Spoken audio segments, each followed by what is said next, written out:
On everybody, it's JetsCentral coming back with another video, and in this one I wanted to go over some of the players that the New York Jets re-signed and let walk, okay? Because I feel like in some instances the Jets made a great decision, but then in others I felt like the Jets screwed up. Okay, let's just not sugarcoat it where they screwed up. Okay, so let's talk about some of the players first that re-signed, right? So the New York Jets brought back Dale Roberts, right? The cornerback formerly of the Marshall Thundering Herd. He was a 7th-round draft pick to the New England Patriots, and Roberts has always been a guy who I've always liked. Okay, I think he has nice athleticism. He has great ball skills. I like his reach. He's a long, lengthy style of cornerback. He's not a top 5 guy. He's not a top 10 guy in the league. I'm not asking him to be a Jalen Ramsey.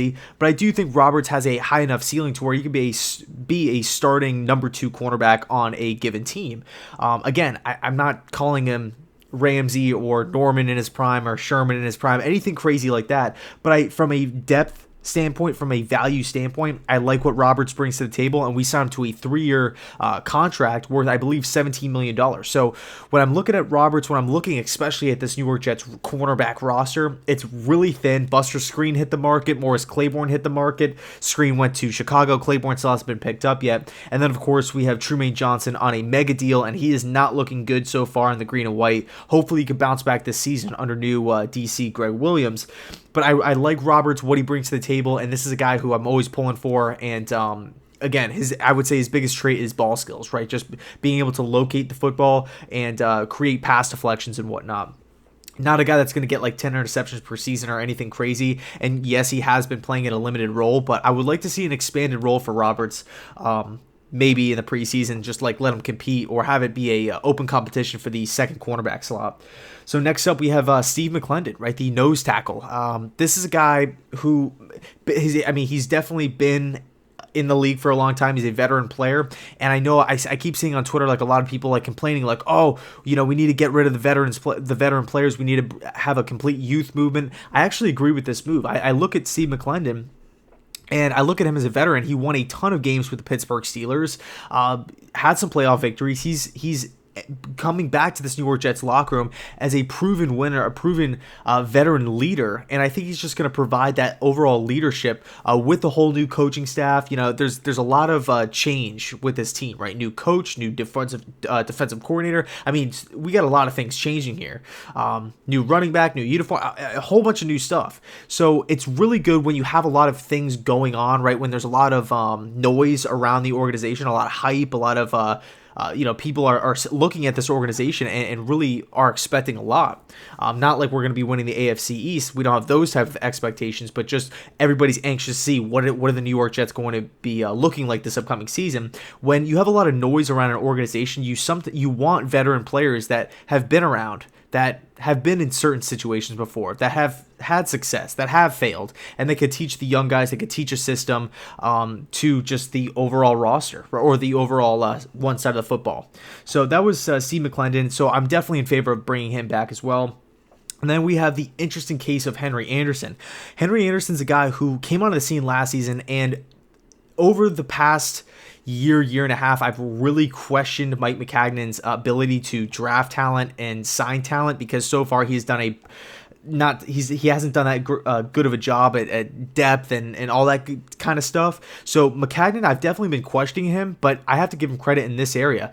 We traded a late round pick to the Indianapolis Colts for Anderson. Anderson comes on the scene in a limited role and gets over 7 sacks. So I really loved bringing Anderson back, but here's my issue. Why did we sign him for so much money? We signed him to a 3-year deal, I believe worth $22 million. That to me is a little high for Henry Anderson, what he's going to be bringing to the table. I mean, I still don't view Anderson as a every down starter. I think we could upgrade from him even in round 3 possibly. So I was totally in favor of bringing him back, but for those numbers, I mean, you look at Matt Paradis, right? The top center in the offseason, mind you, from the Denver Broncos. He got like a 3-year contract worth $27 million, and the Jets were completely out. And we don't have any interest in signing him to that big of a contract. But then we go ahead and we sign a defensive end who has one, above average season to a pretty similar contract. So it makes me scratch my head a little bit. and it is what it is. So I'm happy we brought him back for sure, and we saw him sign him on a multi-year contract. He definitely earned a spot on the team for sure, no doubt about that. I'm just questioning the amount of money that was involved in the deal. So a little questionable right there. I don't really know how I'm feeling about that. So let's move on to some of the players that the New York Jets have let go. Number one, this is the first one, and I feel like is the most interesting out of them all. Kicker Jason Meyers. Okay, kicker Jason Meyers. When I look at Jason Meyers, I was completely blown away with him last season, okay? Did a tremendous job. One of the best kickers in the National Football League. The New York Jets signed him for pennies on the dollar. Out of the blue, this guy turned into a diamond in the rough type of player. And yes, he has been around the league for a little bit. I know he was with the Jacksonville Jaguars for quite some time. And he comes to the New York Jets and he starts just nailing kicks. Just, 40 yards back, 50 yards back. He's just completely, he was balling, right? This guy was doing really, really well. Ends up making the Pro Bowl. And yes, I'm not saying Meyers is no doubt about it. He's the next Vinatieri. Not saying that, because he did miss his fair share of chip shots. He did miss some extra points. He didn't really look that good in the last game of the season. But when I look at Jason Meyers' full body of work here, that deserved another contract. What is the plan B for the New York Jets at kicker? We don't have. Do we have a Gostkowski on the roster? Do we have another one of those players that's in the Jets crosshairs? I mean, like, what is, makes no sense at all. I mean, this guy, we got him super cheap. He definitely overplayed his value, just dominating throughout the season. Loved being a New York Jet.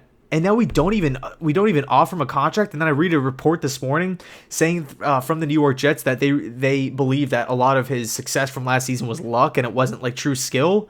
Like, I know kickers get made fun of and whatnot, but go ask the Chicago Bears. Go ask the Chicago Bears how they feel about their kicking situation last season with Parkey missing that field goal. Go ask the Pittsburgh Steelers how many games they've lost because of field goals. Go ask the Chargers. How many games have they lost because of field goals and extra points? Squandered opportunities because of the kicker. We had one in-house. We had one that wanted to be a New York Jet. We don't have to pay him $50 million. We don't have to pay him $70 million. We have no problem overpaying a guy like Henry Anderson, but we can't even offer a decently sized contract to Jason Meyers. That makes no sense to me, and it bothers me. Next up, Andre Roberts. Andre Roberts, again, another guy who we got for pennies on the dollar at a premium out of the blue, and he makes the Pro Bowl, right? He was a great special teamer. I wanted Andre Roberts back. He ends up going to he actually signed yesterday to the Buffalo Bills, rival the New York Jets. I mean, I'm looking at Roberts, and I understand the reasoning why the Jets did not bring him back, because I'm looking at Adam Gase. It's a new coaching staff. And they're probably thinking Jamison Crowder could do a lot of the work on special teams along with Josh Bellamy, but what Andre Roberts bring to the table. But I'm looking at Andre Roberts, and this guy, same situation as Jason Meyers, a guy who came into this organization, low-key, stealth, right, just kind of flying under the radar, and has a tremendous, tremendous season, and we don't even bat an eye. It almost kind of says to me like that the organization is just ungrateful. And, life's all about doing the right thing. And I feel like sometimes I just would have liked to see Jason Meyers and Andre Roberts back in the green and white. I think they deserved a chance. I don't think it's just a little, I don't want to say scumbaggy, but it's just a little, just rubs me the wrong way. It's almost like if you do a favor for somebody and they don't return the favor, they don't even say thanks, and they just kind of say like, all right, see ya, thanks, thanks, let me just take advantage. They're taking advantage of the situation, and I get it, it is a business at the end of the day, and Roberts, I can understand more of them letting go as opposed to Jason Meyers, but all in all, I mean, we had 3 Pro Bowlers last season, Jamal Adams, one of the best safeties in the league, Meyers and Roberts, and we're just told Roberts and Meyers to get out, and we're just not interested anymore, and it just rubs me the wrong way. Just not what I would have done. And then last up is Isaiah Crowell, who we actually parted ways with. So we released Isaiah Crowell.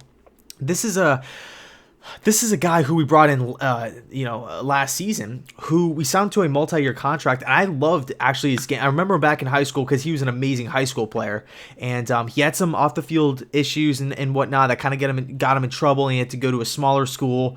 But when I look at Crowell with the Browns, he was a power running back that always had that just that edge to him, and I like that. And when he signed with the New York Jets, I really I just enjoyed that signing. Right, I remember waking up and seeing that news. I'm like, yes, Crowell's coming to the Jets, underrated guy, power back. And then he comes to the Jets, and he like leaned down, like you could tell like his body fat percentage just tremendously dropped, and his like muscle mass stayed the same. So I mean, this guy, he was making cuts. I mean, this guy was a pretty quick and shifty back, and he had that speed. He had breakaway speed, but he also kind of had that brute power to him. But overall throughout the season, he was just kind of inconsistent. So some games he was tremendous, and then some games he just wasn't getting the touches, he wasn't getting the production that you'd want. Now, part of that is the Jets' horrific offensive line play, especially from the interior. I mean, there was multiple games where the offensive line lost games for this team. All right, I credit, or I look back at the New York Jets Miami Dolphin game in Miami. I mean, Spencer Long was just I watched that in person. I watched that nightmare in person. I was living it in reality, just right then and there. I was just seeing Sam Darnold like having to pick the ball up off the turf, jump as high as he can to go get the football, and there was just absolutely no run blocking available. And you could see the frustration with Crowell. If you guys watched all the games this season, you could see as the season went on, Crowell would get frustrated, and he started getting vocal with the offensive line, like, block for me, this and that. And you could tell that. So it's not all Crowell's fault, and I still like Crowell as a back. I still think he could go to a team and put up decent numbers. I look at a team like the Buffalo Bills. If they miss out on the Jordan Howard sweepstakes, I would take a look at Isaiah Crowell. Actually, you know what? They actually signed Frank Gore, so let me scratch that team off the list. Miami Dolphins would make a lot of sense. Green Bay Packers would make a lot of sense. I think Crowell can play in this league, and even though I like Crowell, I can understand why the New York Jets parted ways with them, obviously signing Le'Veon Bell. And we have Eli McGuire on the roster, and we're going into the NFL draft. And Adam Gase has a knack for looking at running back talent through the draft, so and really offensive playmakers as a whole. So I understand why we let Crowell go. But and it's just like, and I keep seeing like, oh, we saved $3 million. Like, great, like, okay, it's only $3 million. We still have $60 million left over in cap space. Let's pick it up a little bit. New York Jets, come on now. Still have a whole bunch of holes in this team. We got to get cornerback depth. We have to get some outside linebacking depth. Possibly some help, more help on the offensive line. Also wide receivers, but kind of at a lesser tier. So I'll leave it there. Let me know your thoughts down below in the comment section. Do you guys like some of the players that we re-signed and let walk? Or are you guys kind of pissed about them? I mean, I kind of went through the list of the guys I liked and didn't like, or how the Jets approached it. And yeah, I'll leave it there. So let me know your thoughts, and thanks so much for watching. And go Jets.